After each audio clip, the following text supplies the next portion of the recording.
नमस्कार। एक और टिप्पणी के साथ मैं अतुल चौरसिया। विगत हफ्ते भड़ुआ, कटुआ, मुल्ला, उग्रवादी और आतंकवादी हमारे सार्वजनिक राजनीतिक जीवन में सबसे महत्वपूर्ण कीवर्ड्स रहे। सोशल मीडिया इन्हीं शब्दों के इर्द गिर्द ट्रेंड मारता रहा।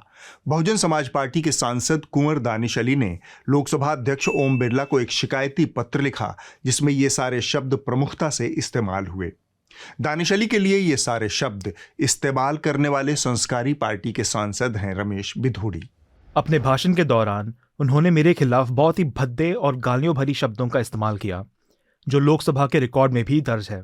जिन शब्दों का उन्होंने मेरे लिए प्रयोग किया उनमें भड़वा, कटुआ, मुल्ला, उग्रवादी, आतंकवादी आदि शामिल हैं। हमारे शब्दकोश को समृद्ध करने के लिए रमेश बिधूड़ी को भारत की तमाम साहित्य अकादमियों के सम्मान हेतु विचार किया जाना चाहिए, क्योंकि यह सारा इतिहास एक ऐतिहासिक मौके पर लिखा गया। संसद का नया भवन था, संसद का विशेष सत्र था। इसे और विशेष बनाने की जिम्मेदारी संस्कारी पार्टी ने बिधूड़ी के कंधों पर डाल दी थी। बिधूड़ी जी ने इस ऐतिहासिक जिम्मेदारी को बखूबी निभाया। उसी ऐतिहासिक भवन में ऐतिहासिक संबोधन किया जिसे विपक्ष के एक नेता ने मोदी मल्टीप्लेक्स की उपमा से नवाजा है। सिरे ले रहे हैं देश के वैज्ञानिक, सिरे ले रहे हैं। कभी खड़ा होगा ये बता रहा हूँ सर, ये जो श्रेय अगर जाता है तो देश के प्रधानमंत्री को जाता है। Danish Ali ji please sit down, take your seat. Bidhuri की शब्द संपदा के निशाने पर दानिश अली थे। उस शब्द संपदा को अब संसदीय कार्रवाई से निकाल दिया गया है, लेकिन दानिश अली ने अपनी पीड़ा, निराशा और दुख का साझा एक प्रेस कॉन्फ्रेंस में भी किया। उस मदर ऑफ डेमोक्रेसी के टेंपल में एक चुने हुए सांसद के खिलाफ जिस तरीके के अल्फाज मुल्ला, कटवा, आतंकवादी, उपद्रवी, ये क्या है? इस देश में हो क्या रहा है? ये हो क्या रहा है? रूह भी कांप जाती है वो अल्फाज सुन के। मैं रात भर सो नहीं पाया। बिधूड़ी जी निरंतर समाज को जागरूक करने की संसदीय जिम्मेदारी का निर्वहन करते आए हैं।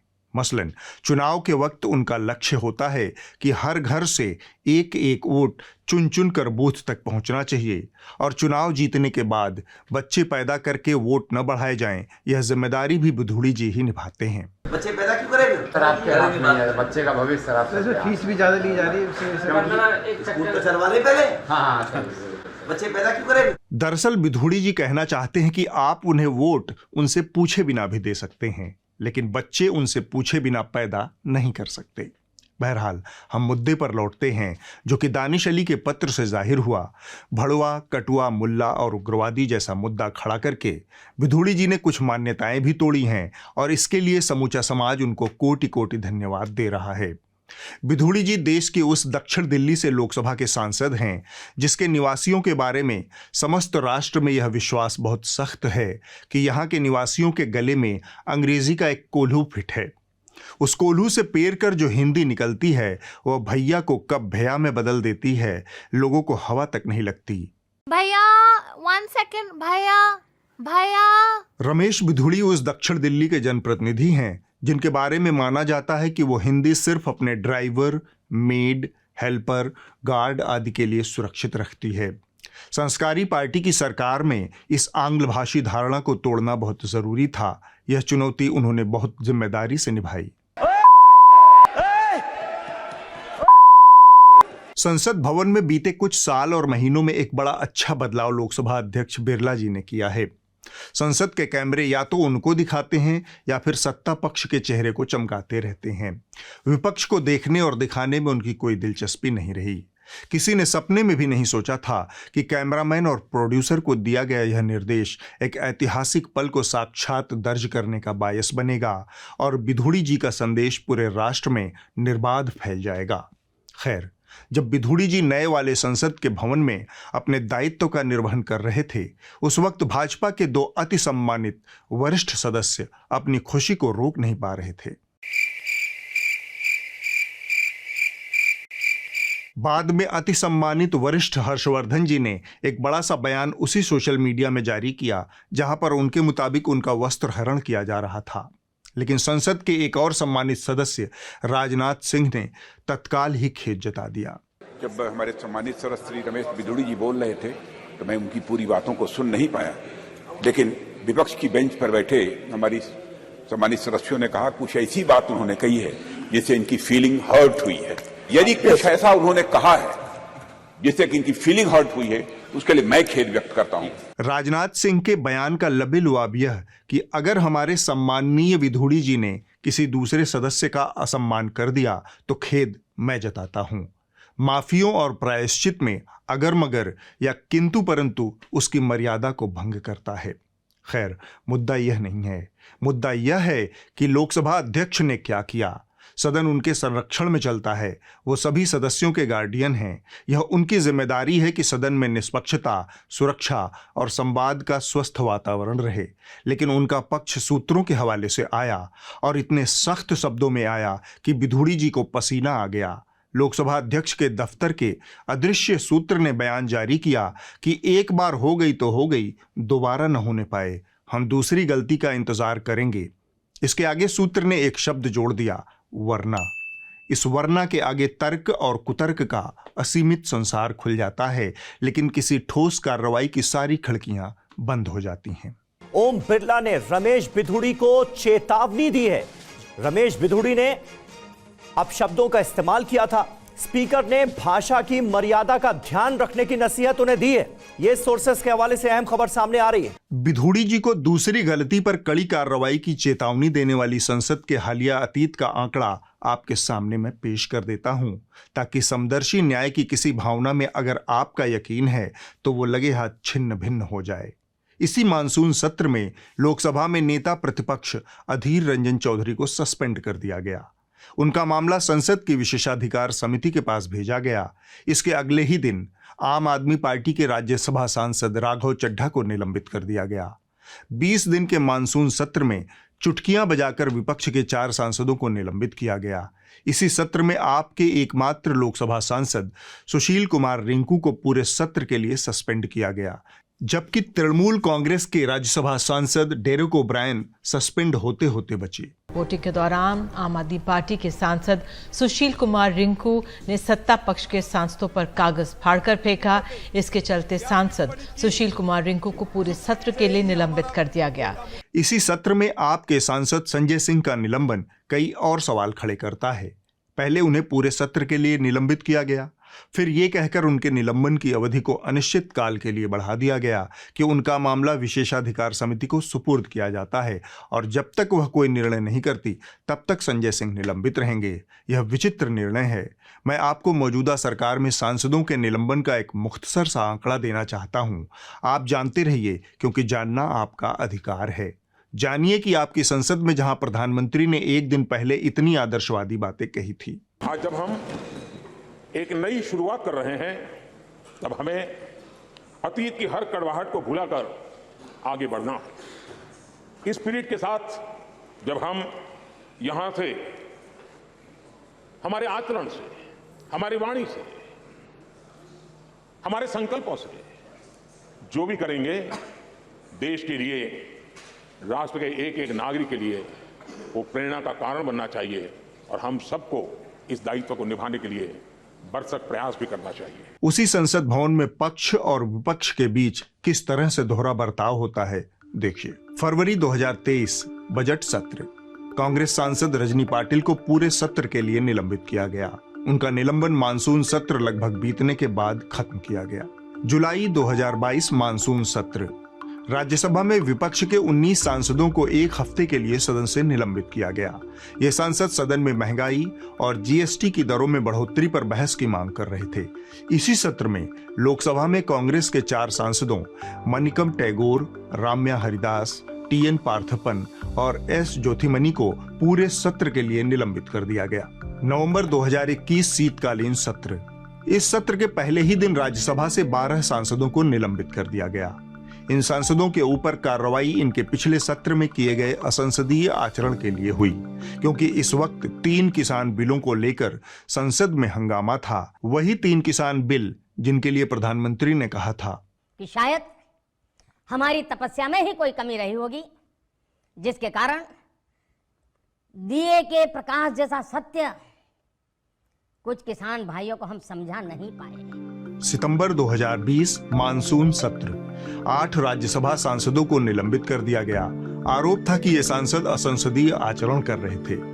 मार्च 2020 बजट सत्र कांग्रेस के 7 लोकसभा सांसदों को इस आरोप में निलंबित किया गया कि उन्होंने वेल में आकर हंगामा किया और अध्यक्ष के टेबल से पेपर छीनने की कोशिश की। नवंबर 2019 शीतकालीन सत्र लोकसभा अध्यक्ष ओम बिरला ने कांग्रेस सांसद हिबी अदन और टीएन पार्थप्पन को निलंबित कर दिया।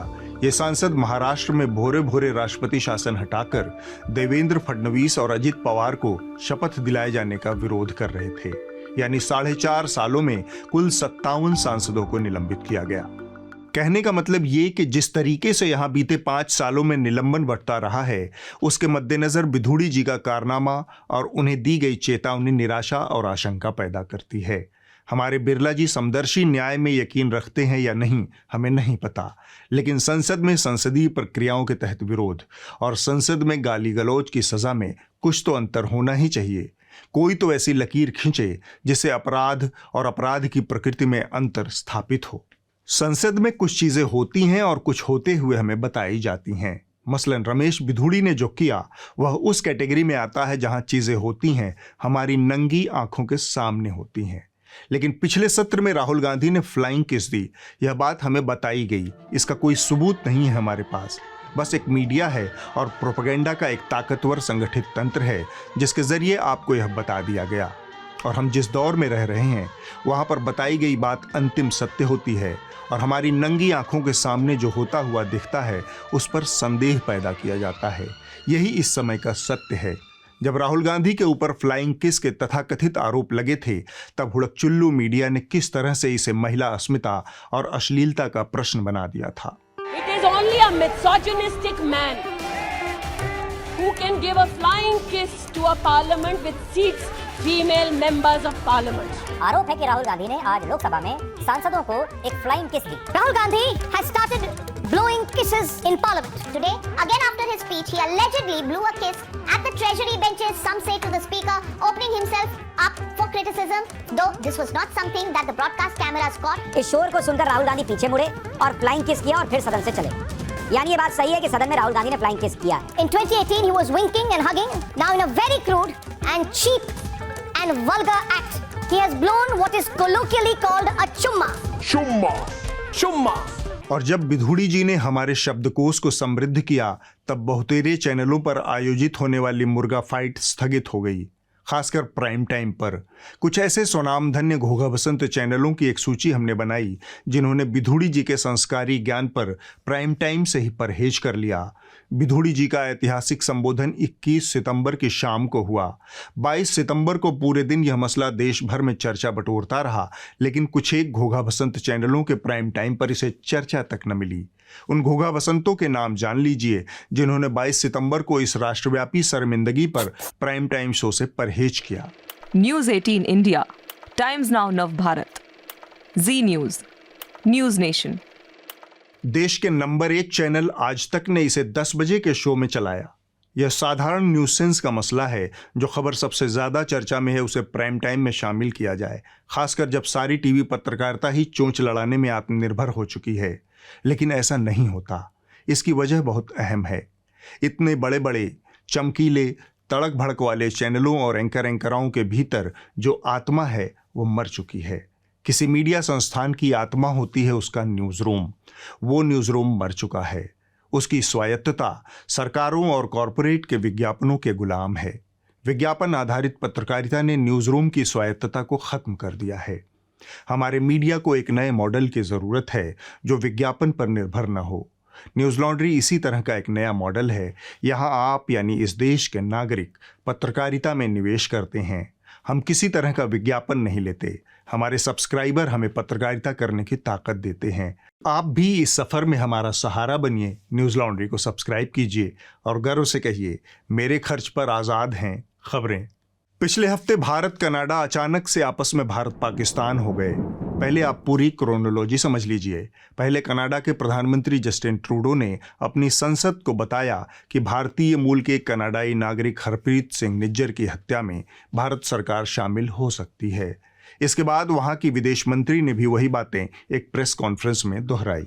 Over the past number of weeks, Canadian security agencies have been actively pursuing credible allegations of a potential link between agents of the government of India and the killing of a Canadian citizen, Hardeep Singh Nijjar. The allegations that a representative of a foreign government may have been involved in the killing of a Canadian citizen here in Canada on Canadian soil is not only troubling, but it is completely unacceptable. इसके बाद Canada ने एक भारतीय राजनयिक को वापस भेज दिया। जवाब में भारत सरकार ने सधी हुई प्रतिक्रिया देते हुए इसे बेतुका और दुर्भावना से प्रेरित बताया।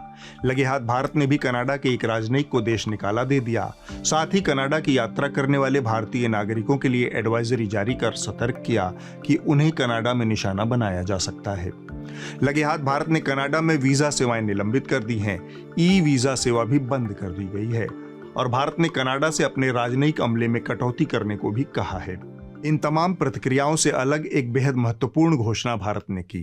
इस तरह की घोषणाएं अब तक पाकिस्तान और अफगानिस्तान के लिए इस्तेमाल होती थी। भारत ने कनाडा को आतंकी, उग्रवादी और संगठित अपराधों की शरण स्थली वाला देश घोषित किया है। इसीलिए मैंने शुरू में पाकिस्तान का जिक्र किया। मोटे तौर पर कनाडा ने आरोप लगाया है कि भारत ने एक संप्रभु राष्ट्र में घुसकर उसके नागरिक की हत्या की है। हरदीप सिंह निज्जर भारत के आतंकियों की सूची में था और मोस्ट वांटेड भी था। बहरहाल मुद्दा यह है कि कनाडा में मेरे यार की शादी वाले भाई साहब ने जो आरोप लगाया है, उस आरोप के पक्ष में क्या कोई पुख्ता सबूत उन्होंने दिया? जवाब है नहीं। क्या प्रधानमंत्री के पद पर बैठे व्यक्ति को इतना बड़ा आरोप लगाने से पहले तमाम कूटनीतिक विकल्पों को आजमाना नहीं चाहिए था? क्या वो विकल्प अपनाए गए? भारत सरकार की माने तो नहीं। इन परिस्थितियों में जब हाल के कुछ घटनाक्रम को देखते हैं तब लगता है कि ट्रूडो ने अपनी अंदरूनी घरेलू सियासत में अपनी विदेश नीति को लपेट दिया है। खालिस्तान का मुद्दा लंबे समय से भारत कनाडा के रिश्तों में कड़वाहट की वजह रहा है। 22 जून 1985 को एयर इंडिया के कनिष्का विमान में विस्फोट कर 331 लोगों की हत्या के पीछे कनाडा के खालिस्तानी आतंकियों का हाथ माना जाता है। ताज़ा विवाद की जड़ें कनाडा में भारतीय मूल के सिखों के बीच मौजूद मुट्ठी भर खालिस्तानी समर्थकों की उछलकूद है। मेरा मकसद है पंजाब दे सिख कौम दे लिए खड़ना। जिन्नी देर तक असी रहांगे असी खालिस्तान दी जंग जारी रहेगी और असी खालिस्तान लेके रहांगे। I urge all Canadian Sikhs to be in Vancouver on October 29th to vote on His Indian High Commissioner Verma responsible for the assassination of Nijjar। Delhi में हुए G20 सम्मेलन के दौरान कनाडा के प्रधानमंत्री जस्टिन ट्रूडो और भारत के प्रधानमंत्री नरेंद्र मोदी के बीच द्विपक्षीय बैठक हुई थी। वह बैठक बेहद कड़वाहट के माहौल में खत्म हुई। खबर है कि भारत ने कड़े शब्दों में खालिस्तान के मुद्दे पर कनाडा से नाराजगी जताई थी। खबरों के मुताबिक ट्रूडो ने भी निज्जर की हत्या में भारतीय हाथ होने का आरोप लगाया था। यानी काफी तू मैं वाली मीटिंग थी। तब से ही यह विवाद सुलग रहा था। गोरे साहब लोगों को काले और भूरे लोगों से डांट खाने की आदत नहीं है। उनकी संस्कृति है हम तुमको ज्ञान देगा, तुम हमको बिजनेस देगा। इस खींचतान में अमेरिका और ऑस्ट्रेलिया ने जो बयान जारी किए हैं वह कनाडा के पक्ष में जाते हैं। लगे हाथ हम कनाडा की सिख सियासत और उसमें खालिस्तानियों की हैसियत को जान लेते हैं, वरना टेलीविजन वाले भैया लोग आपको यही सब ठेल ठेल कर भूत बना देंगे। ये जो अमृतकाल का भारत है, ये कैसे अपनी शर्तों पर काम करता है, कैसे ये किसी भी बड़े से बड़े देश के दबाव में नहीं आता है और कैसे हमारे देश के लिए सर्वोपरि हमारे देश के लोगों के हित है। क्या जस्टिन ट्रूडो ने नए भारत की ताकत को समझने में एक बड़ी चूक कर दी? कनाडा के प्रधानमंत्री के आरोप के जवाब में भारत ने जो रिस्पांस दिया है वो देखकर जस्टिन ट्रूडो भी सोच रहे होंगे कि भैया गलती कर दी नरेंद्र मोदी और भारत से पंगा ले। कनाडा ने अपनी औकात से बाहर जाते हुए भारत के टॉप डिप्लोमेट के निष्कासन का आदेश जारी कर दिया है। यानी कनाडा ने अब भारत से सीधी जंग शुरू कर दी है। लेकिन 41 साल पहले के भारत और आज के भारत में एक फर्क है। तब इंदिरा गांधी ने खालिस्तानी आतंकवादियों के प्रत्यर्पण की मांग कनाडा से की थी कि हमें दे दो, हमें दे दो, लेकिन ट्रूडो के पिता ने साफ मना कर दिया था। और आज उनके बेटे जस्टिन ट्रूडो कह रहे हैं कि भारत ने उनके घर में घुसकर मारा है। भारत मानता है कि कनाडा की सरकार और उसकी राजनीतिक पार्टियां लिबरल मूल्यों की आड़ में भारत विरोधी समूहों को बढ़ावा देती हैं। आंकड़े और अनुमान के मुताबिक कनाडा के 20 से 25 चुनावी क्षेत्र ऐसे हैं जहां सिख और भारतीय मूल की आबादी का वोट बहुत अहम है। जगमीत उर्फ जिम्मी धालीवाल, उनकी न्यू डेमोक्रेटिक पार्टी संसद में ट्रूडो की अल्पमत सरकार को समर्थन दे रही है। यह भी एक महत्वपूर्ण वजह है खालिस्तानियों के प्रति ट्रूडो के नरम रुख की। कनाडा में 20 लाख से अधिक भारतीय रहते हैं। इनमें 8 लाख के करीब सिख हैं। इन सिखों में खालिस्तान समर्थक तत्वों की संख्या मुट्ठी भर है, 8 से 10 हजार के करीब। लेकिन ये कट्टरपंथी एक लिहाज से बहुत प्रभावशाली हैं। इनका कनाडा के सिख धार्मिक संस्थाओं और 15 से 20 बड़े गुरुद्वारों पर कब्जा है। वहाँ पर ये आसानी से राजनीतिक लामबंदी भी करते हैं और धन उगाही भी। यही मुट्ठी भर लोग भारत विरोधी रैलियां निकालते हैं, भारत विरोधी राजनीति को अंतर्राष्ट्रीय मंचों पर हवा देते हैं। कनाडा में ऑपरेशन ब्लू स्टार की बरसी से पहले खालिस्तानी समर्थकों ने एक परेड निकाली। 4 जून को निकाली गई इस परेड का वीडियो कांग्रेस नेता मिलिंद देवड़ा ने शेयर किया। वीडियो में इंदिरा गांधी का पुतला दिखाया गया है। पुतले को खून से सनी साड़ी पहनाकर इंदिरा गांधी की हत्या के सीन को रिक्रिएट करने की कोशिश की गई है। इसके साथ ही इंदिरा गांधी की हत्या करने वाले 2 सिख अंगरक्षकों को भी दिखाया गया है। अब हम आगे बढ़ते हैं। एक टेलीविजन एंकर हैं किशोर आजवानी, न्यूज़ 18 इंडिया के वरिष्ठ संपादक हैं। उन्होंने मादरे वतन की कसम खाई है कि जो भी खबर दिखाऊंगा सनसनीखेज ही दिखाऊंगा, सनसनी के अलावा कुछ नहीं दिखाऊंगा। लंबे समय से इनके शो का विश्लेषण करने के बाद हम इसी निष्कर्ष पर पहुंचे कि साहब का मामला looking north talking south type है। इनका थंबनेल कुछ और कहता है, स्टोरी कुछ और कहती है। ज्ञानवापी में जीत गए हिंदू, अंजू को पाकिस्तान भेजकर सीमा भाग निकली, मणिपुर के दरिंदों को फांसी पर लटका दिया, पुतिन की नौसेना को यूक्रेन ने जिंदा फूंक दिया, आतंकियों पर एक और सर्जिकल स्ट्राइक, भारत ने छीन लिया गिलगित बाल्टिस्तान। जिस अगली शख्सियत की हम बात करेंगे उनका नाम ही काफी है, नाविका कुमार। भारत की टेलीविजन पत्रकारिता में मूर्खता और घामड़पन वाले इंटरव्यू का शीर्ष अवार्ड अगर देना हो तो ये निर्विरोध जीत जाएंगी। कायदे के सवाल तो छोड़ ही दीजिए, घामड़पन वाले सवाल पर उससे भी ज्यादा घामड़पन वाले जवाब, और उस जवाब पर कोई समझदारी वाला अगला सवाल नहीं, बस दांत चियार कर हर बकलोली पर वाह भाई वाह वाली मुद्रा। मसलन ये जवाब सुनिए। 2014 से पहले तो हमने खुद देखा है लोगों को पॉलिटिशियन के राष्ट्रपति तक के नाम पता नहीं थे, उल्टे सीधे नाम वो लोग बोलते थे। लोगों को पॉलिटिशियन के राष्ट्रपति तक के नाम पता नहीं थे, उल्टे सीधे नाम वो लोग बोलते थे। क्या जवाब है? 2014 से पहले लोग राष्ट्रपतियों के नाम तक ठीक से नहीं ले पाते थे क्योंकि सबकी जुबान ही टूटी हुई थी। इस जवाब के बाद भी मोहतरमा के दिमाग की बत्ती नहीं जली कि यह बोल क्या रही है, कुछ भी अंड-बंड ठेले जा रही है। अगर इसने स्कूलों में बंक मारकर जीके की कक्षाएं मिस की हैं, इसका मतलब ये नहीं कि देश 2014 के पहले गूंगा बहरा था। अव्वल तो कंगना ने 5वीं फेल वाला जवाब दिया, लेकिन जवाब में मोहतरमा नाविका कुमार ने 4थी पास वाला सवाल पेश कर दिया। विपक्ष का ये कहना है कि तब भी विपक्ष सब कुछ विपक्ष ही कहता है तो आप क्या करती हैं? इन्होंने अपना दिमाग ताखे में रखकर छुट्टी ले रखी है। अब आप इस हफ्ते की रिपोर्ट देख लीजिए। जो कही जा रही थी बातें कि अंदर में भी सोशल डिस्टेंसिंग का ख्याल रखा जाएगा। ट्रेनें तो खुल दी हैं, लेकिन कैसे? इस हफ्ते की रिपोर्ट BBC हिंदी से है। यह कहानी बिहार के गया जिले के सुदूर जंगलों में स्थित एक अनोखे स्कूल की है। यह कई उम्मीदों को नई उड़ान देने वाली जगह है। सरकारी सुविधाओं से दूर जंगलों के बीच अनिल कुमार और उनकी पत्नी रेखा ने सुदूर गांवों में रहने वाले बच्चों तक अच्छी शिक्षा पहुंचाने का जिम्मा अपने कंधे पर उठा लिया। लोग ऐसी जगह पे काम करना चाह रहे थे जहाँ पे प्राकृतिक सौंदर्य हो, प्राकृतिक संसाधन हो और ग्रामीण हो, न कि वो शहरीकरण से बहुत प्रभावित हो और बाजारीकरण से। तो ये जगह बहुत ही रिमोट लोकेशन में आता है। साल 2016 में इन्होंने सहोदय नाम से अपनी संस्था बनाई। गांव में स्कूल खोलने के लिए इन्हें भूदान के तहत करीब 7 एकड़ जमीन मिल गई। हालांकि उनका आरोप है कि दान में मिली इस जमीन की वजह से उन्हें स्थानीय नेताओं ने काफी परेशान भी किया। अगले हफ्ते होगी एक और टिप्पणी। नमस्कार।